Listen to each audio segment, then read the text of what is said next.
All right, everybody, welcome to Math with Grace. Today we're going to be going through Math 7, Book 705, Lessons 11 through 15.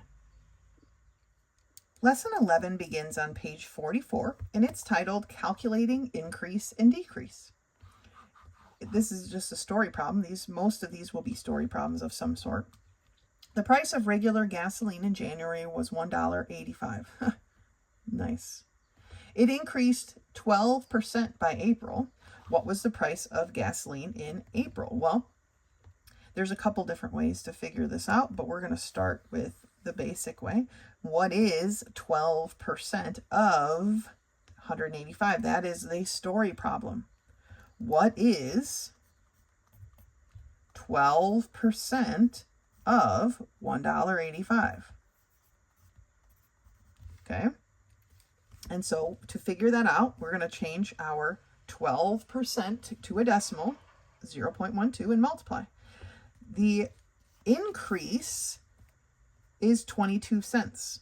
That's the amount of increase, okay? Right here. The amount of increase is 22 cents. So what is the new price of gas? Well, it's $1.85 plus the 22 cents, or $2.07.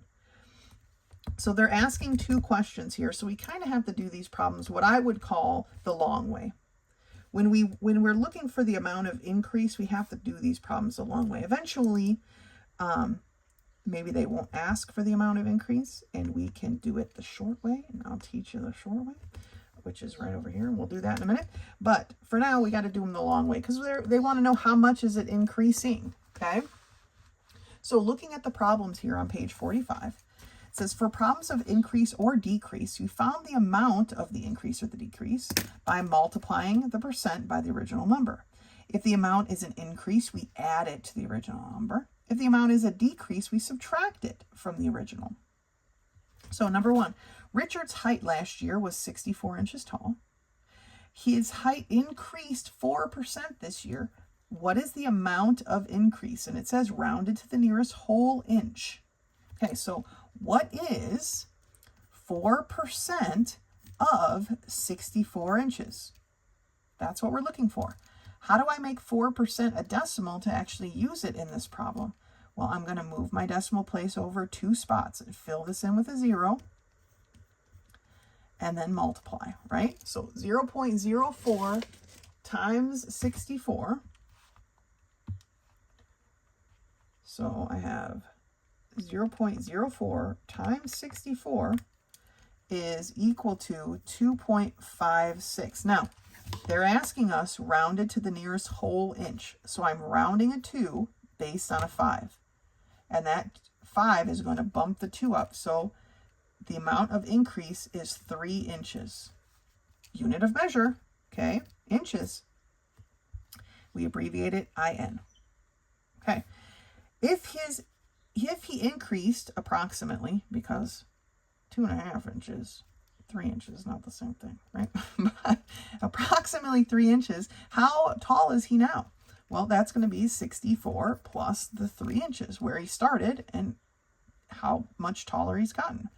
So now he's at 67 inches. Okay?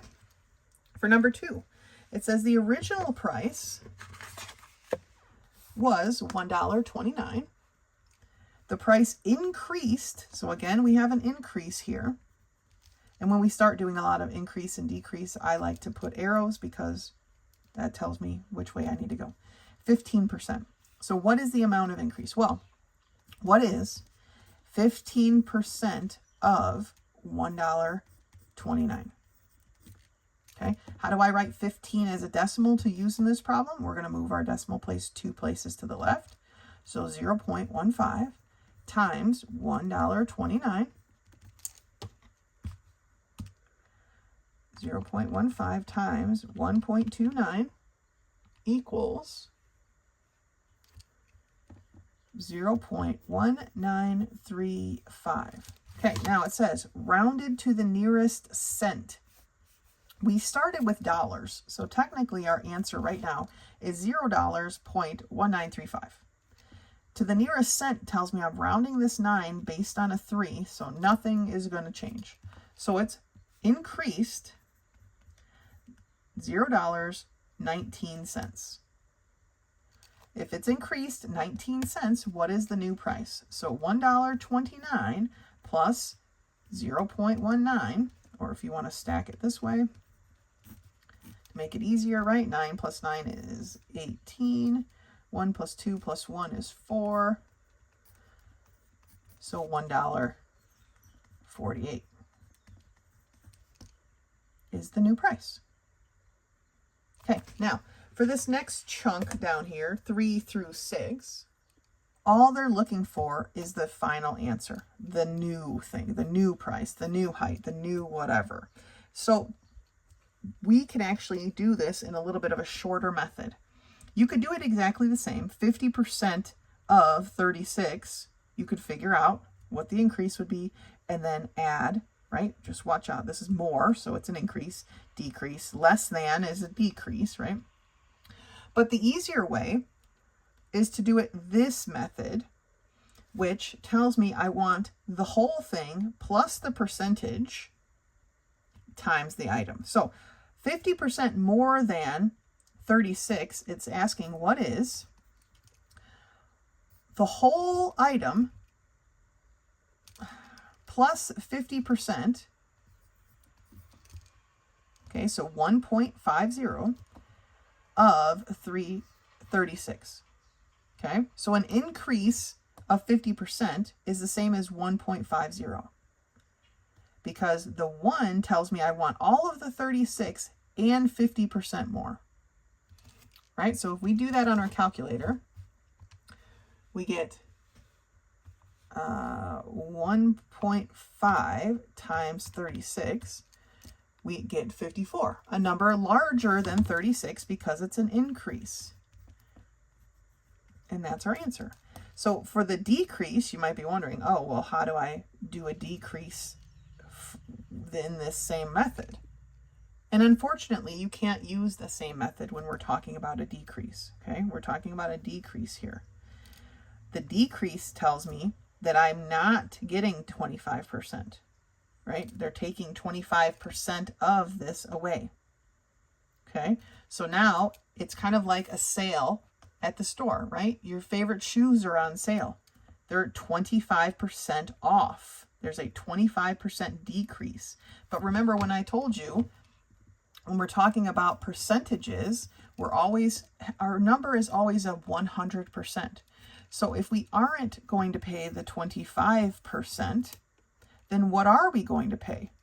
Well, 100 minus 25 tells me that I am paying for 75%, and that's how we do these problems. Okay, so a decrease, and that's how we're able to do it in one step instead of two. Now, you could figure out 25% of 48 and then subtract it from 48. You could totally do that. But to do it in one step, we'll do it in both. We'll do both methods together so you can see, okay? Let's just do it that way. So, what is 25% of 48, right? How do we write 25 as a decimal? We're going to move it 2 places. So, we have 0.25 times 48. I'm going to do it both ways so you can see that it works out the same. Okay, so I have 0.25 times 48 is 12. 12 is my decrease. So now I'm going to take 48 minus 12. And I get 36. So the answer is 36. That's the new price. Okay, now let's try it the other way. Since I'm not paying 25%, I am paying 75. So what is 75% of 48? Well, how do I use 75% as a decimal to use this problem? We move our decimal 2 places. So we have 0.75 times 48. So 0.75 times 48, actually let's clear it so the other number's not there. 0.75 times 48 equals 36. Okay, it comes up to be the same thing, except here we're saving this step. Okay, this step we didn't have to do. It was just all in one. So that's how we need to think about decreases. Increases, we just put a 1 out in front of our decimal. decreases, we need to think if we're not paying something, we are paying the rest because it's always going to be 100. All right, so let's take a look at number 5. 45% less than, so this is a decrease, 92. If I'm not paying 45, what am I paying? Well, 100 minus 45 is 55. So what is 55% of 92? Okay, to move my decimal place to use this, it's going to be 0.55 times 92. Sorry, it's getting a little, they don't really leave a lot of room for you to work here. So 0.55 times 92 gives me 50.6. It just says find the result. It's not asking us to round, so the answer is 50.6. Okay. But what about a 65% increase over $14? Well, we're going to have what is the whole thing and 65%, so 1.65 times 14. Okay, so 1.65 times 14 equals 23.1. And now we're talking about dollars here. So this is the first one that has a unit of measure. And so it is $23. Is it just $23.1? No, that's not how we talk about dollars. Remember, when we talk about dollars, we always have 2 decimal places. Since this ends in a 1, we just stick a 0. So $23.10 is what that represents, right? And so we want to write it that way. Okay. That's that. Okay, this part here is the biggest one to remember, right? If we're increasing, we put a 1 for the whole, and then our fraction, or not fractional, our percentage decimal times the original price. If we're decreasing, like a sale at the store, we aren't paying this amount.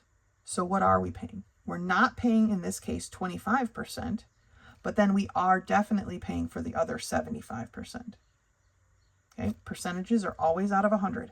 If we're not paying 45%, we are paying 55%. Okay? All right. Finish the We Remember for lesson 11 and meet me back here when you're ready for lesson 12. Lesson 12 begins on page 49 and it's titled Order of Operations with Exponents.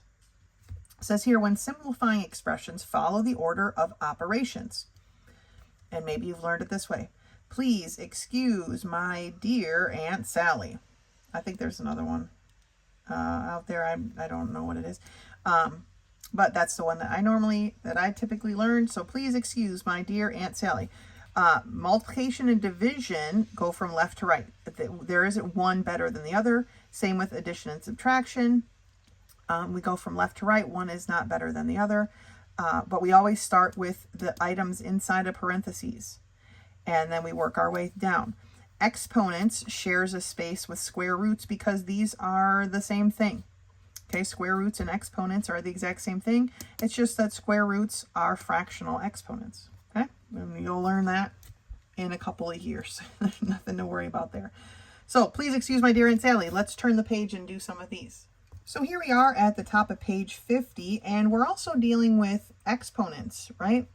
Numbers with exponents. Remember, a few lessons back last week or something, page 24 has that nice list of exponents that we can all double check, right? So when we are talking about our order of order of operations. Oh, they have it here. Please excuse my dear Aunt Sally. Please excuse my dear Aunt Sally, right? Okay. Parentheses first. In this problem, 4 plus 2 to the third times square root of 64 minus 4 squared, we don't have parentheses at all.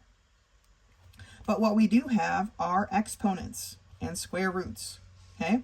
So we want to solve each one of those first. Now the book,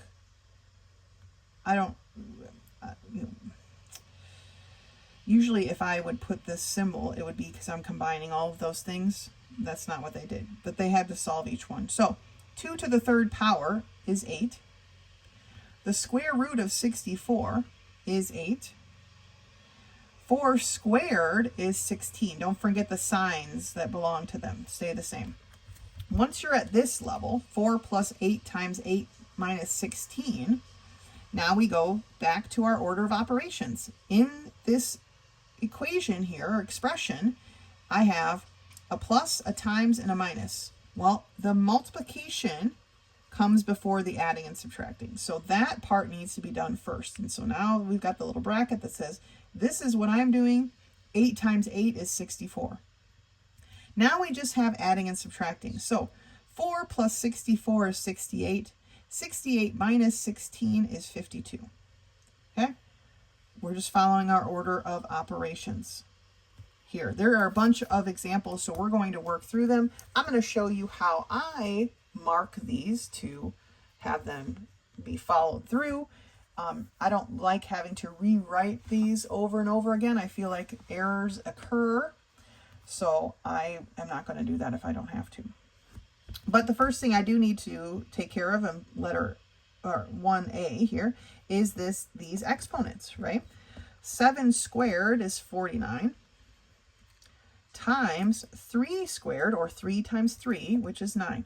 If you don't know how, if you've never used your calculator for this type of stuff before, and I think I know I have a Texas Instrument here. She might be dusty because she doesn't get used very often. All right, there is a square button on your Texas Instrument right here. It looks like an X with a little 2. And there's also one if you have a Casio, and I'm sure if you have any regular calculator. Otherwise, you could just take 7 times 7, right? But if you want to use your square button, you just put the number in, and then you hit the square button. And it puts the little 2 there, and so when you hit enter or equals, it will give you the answer. All right? Same works. Now, if you want to do a third, or like some of these up here, I thought one of them had something to the 4th power. No, maybe not. But if you want to do a number other than squaring it, cubed or to the 4th power, for the Casio, it has this X with a little box. Okay.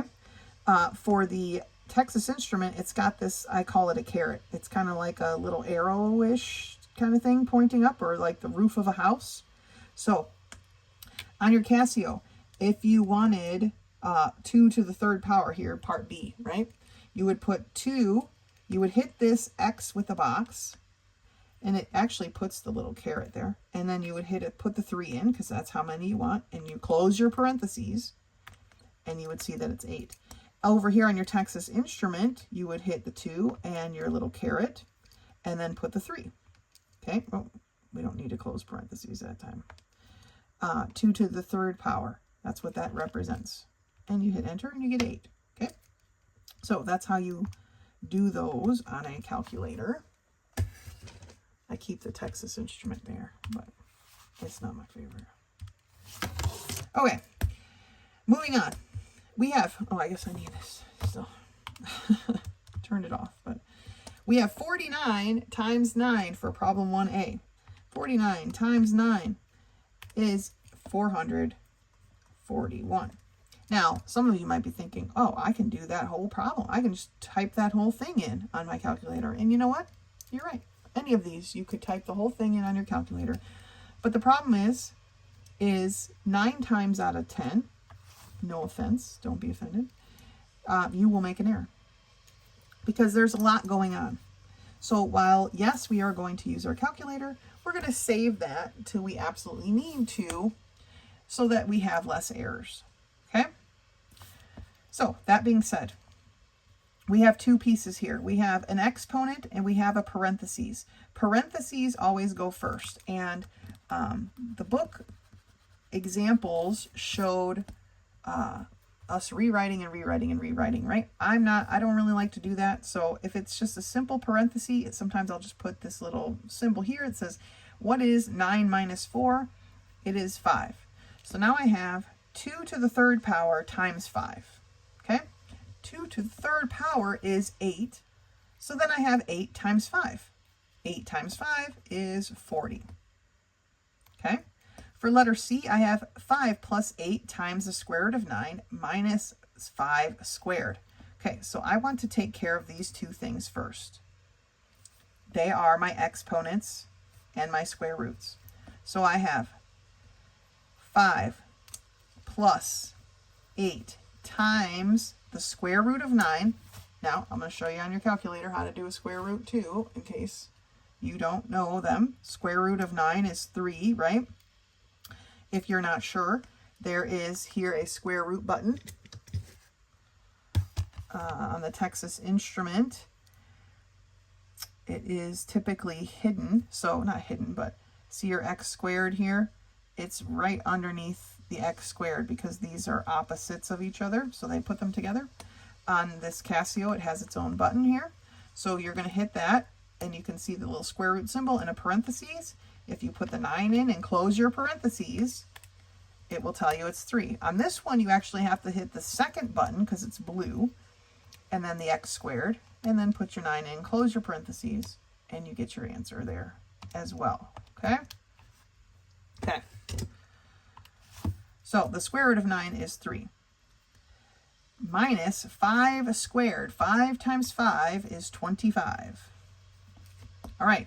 Now, of my operations, I have plus, multiplication, and a negative subtraction. The multiplication needs to go first. Okay? 8 times 3 is 24. Now, here's where I don't like to rewrite everything over and over again, right? The next step that I'm going to take is 5 plus 24. 5 plus 24 is 29. Then the final step is 29 minus 25. This is kind of how I like to do it, so I'm not rewriting over and over. And every time you take to rewrite, you have an opportunity to mislabel something or make an error. So I try not to do that as much as possible. 29 minus 25 is 4. So the answer is 4. All right? So here, I have 2 cubed, which we've already said is 8, right? Times 3 times 5 squared, which is 25. So 8 times 3 times 25. 8 times 3 times 25. 600 is our answer. All right, calculator worthy. All right, let's take a look at 2. 5 times 2 squared times the quantity 4 plus 2. Now 4 plus 2 is 6. Okay, so I have 5 times 2 squared. 2 times 2 is 4 times 6. 5 times 4 times 6. 5 times 4 is 20. 20 times 6 is 120. Okay, so we don't always need to use our calculator. We're smart. We got this. All right, let's just do the math where we can. And when we need a little bit of extra help, we pull out our calculator. Okay? 2b, we have 5 squared minus 4 squared. 5 squared is 5 times 5, or 25. Minus 4 squared, or 4 times 4, which is 16. 25 minus 16 is 9. All right? Letter C. 4 times the quantity, 9 minus 3, plus 7 squared. So 9 minus 3 is 6. 7 squared, you can even do it this way, is 49. Okay? Now, what comes first, the multiplying or the adding? Well, our please excuse my dear Aunt Sally tells me it's the multiplying. So 4 times 6 is 24. 24 plus 49 is where we're at now. Okay? If we're not using our calculators, 24 plus 49, 4 times 9 is 13. We carry a 1. 1 plus 2 plus 4 is 7. So the answer is 73. All right, see, we don't need a calculator always. All right, D, 2 to the 4th power times 3 squared. Okay, 2 to the 4th power, 2 times 2 times 2 times 2, right? It's 16. If you needed to use your calculator for that, fine. If you turned back to page 24 to look it up, fine. The answer is 16, right? 3 times 3 is 9. 16 times 9 is 144. And that's our answer. If you want to circle your answers, you can. I just put them at the bottom of my little pyramid-y things, and so that's clear enough. All right. Please excuse my dear Aunt Sally. Everything in the parentheses first, then your exponents and square roots. Multiplying and dividing from left to right, adding and subtracting from left to right. Those are the level of importance. Okay? Great. Finish the We Remember and meet me back here for lesson 13. Lesson 13 begins on page 55, and it's titled Classifying Triangles. It says here that triangles can be classified in two ways, by the lengths of their sides or by the measure of their angles. When we're talking about lengths of sides, there are three different kinds. Equilateral, where all sides are the same or congruent. An isosceles, where two sides are congruent or the same, and then the third side is different. Or a scalene, where all the sides are of different length. All right, those are the three types. When we're talking about angles, we have four types. Okay, we have acute triangles, where all of the angle measurements are less than 90 degrees. Equiangular triangle, where all of the angles are 60 degrees. So all of the angles are exactly the same, and that number is 60 always. Okay. Obtuse triangle tells me I have one angle that is larger than 90 but smaller than 180, and the other two make up the rest.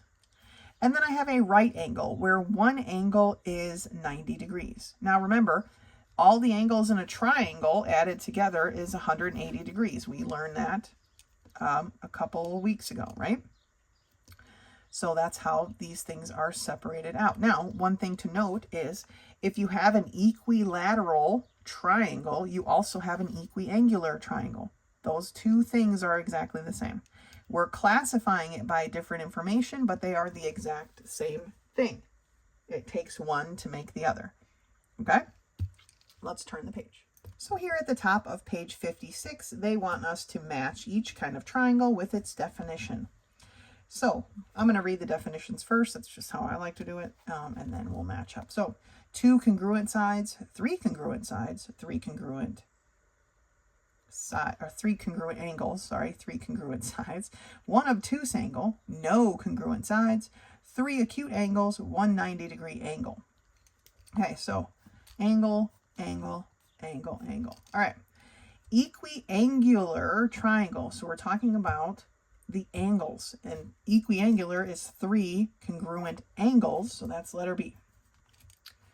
A right triangle, right meaning the angle is, let's cross that one out, is 1 90-degree angle, or letter G.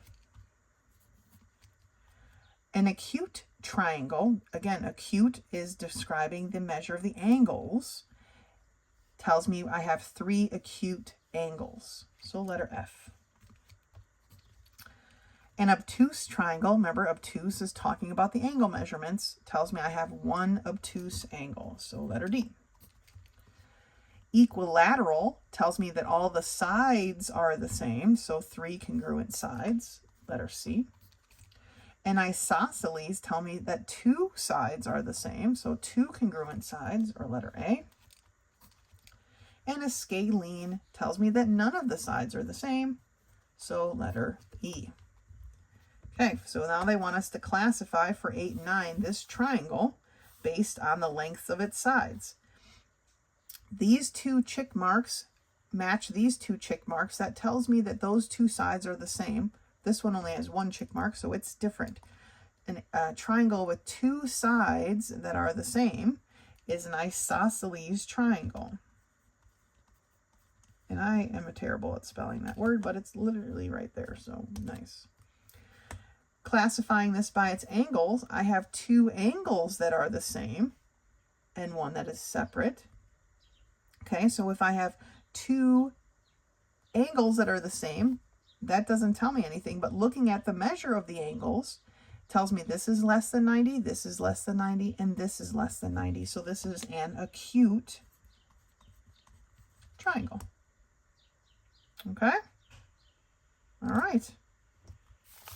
Go ahead and finish the rest of this that we remember and meet me back here for lesson 14. Lesson 14 begins on page 60 and it's titled Powers of 10. This is a nice quick little lesson here. It says when we're talking about powers of 10, the exponent tells us how many times to multiply by 10, right? So an x squared is a 10 by 10, just like any other exponent. 10 to the third is 10 times 10 times 10. 10 to the fourth is 10 times 10 times 10 times 10. But there's a quicker way to write these out. It says to write the product of a power of 10, write as many zeros after a 1 as the number of exponents. That's the trick. So 10 squared is a 1 with 2 zeros.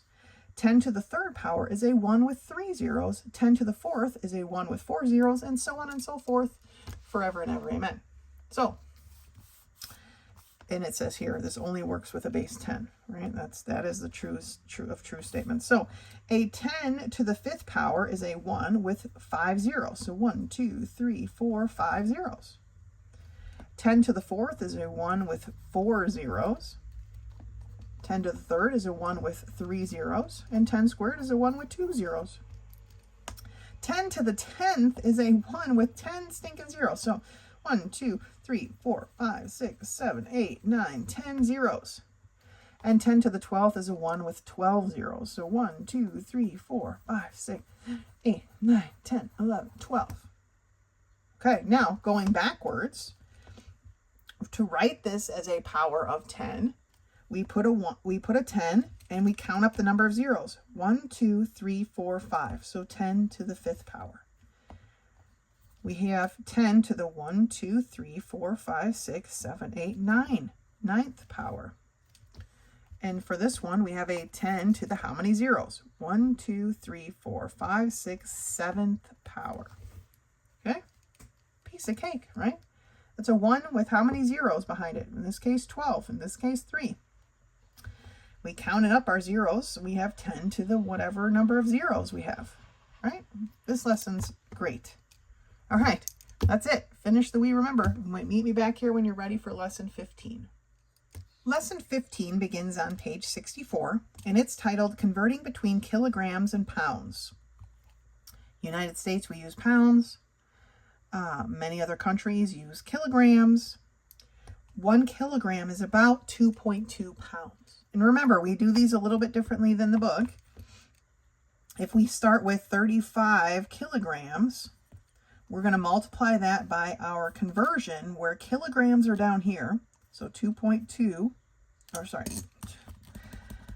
I already did it backwards, huh? 1 kilogram is 2.2 pounds.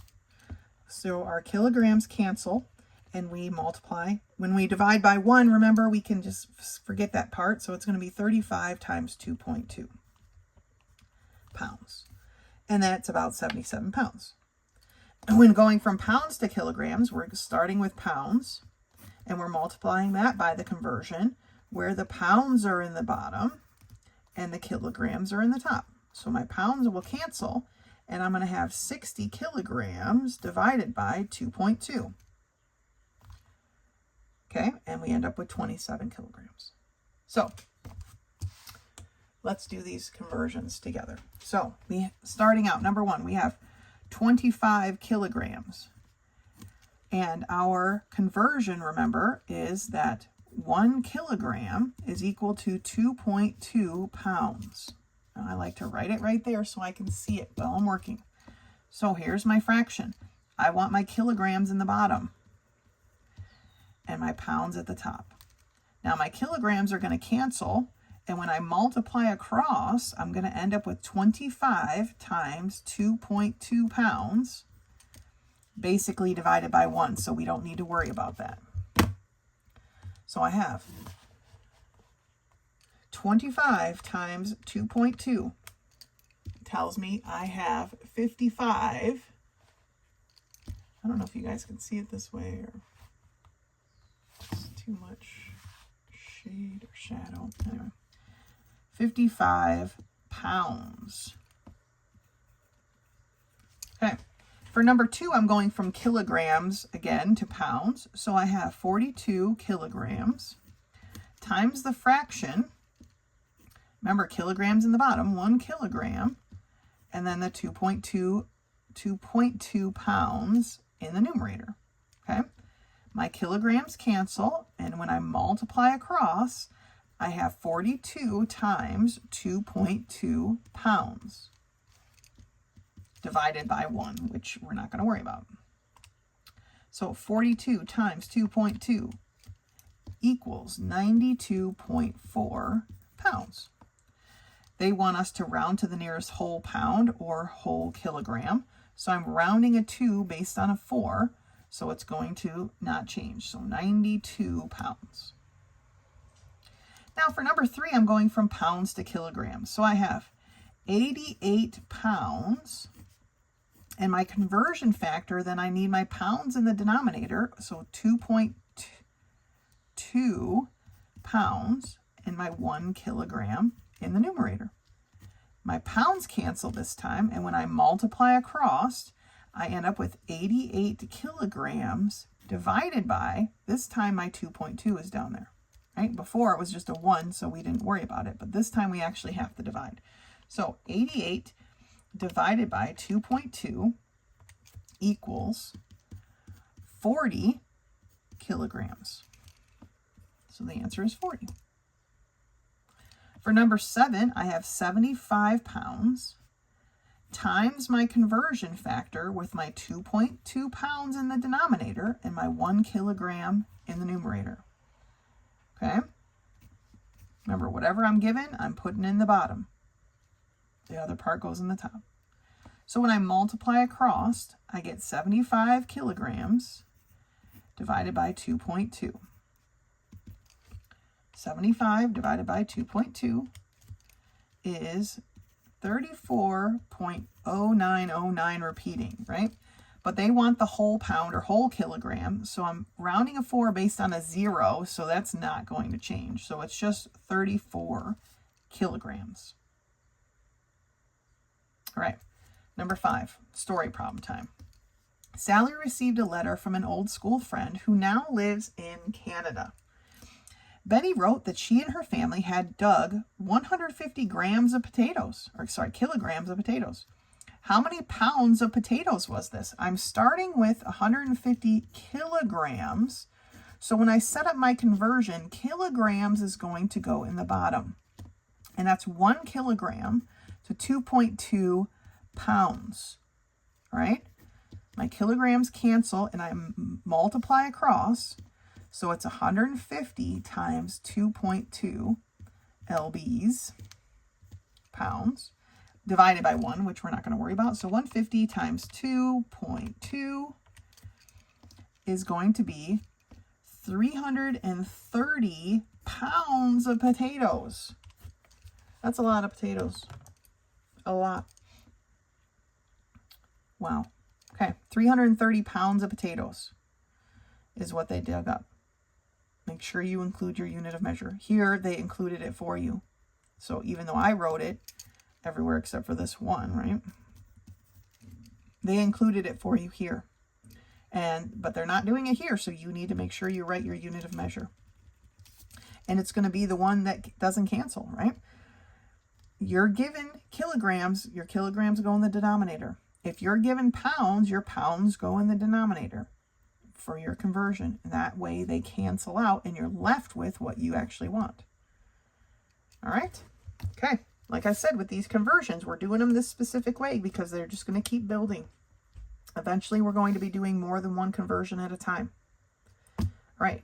Finish the We Remember of 15 and then you'll be ready to take your test for this book.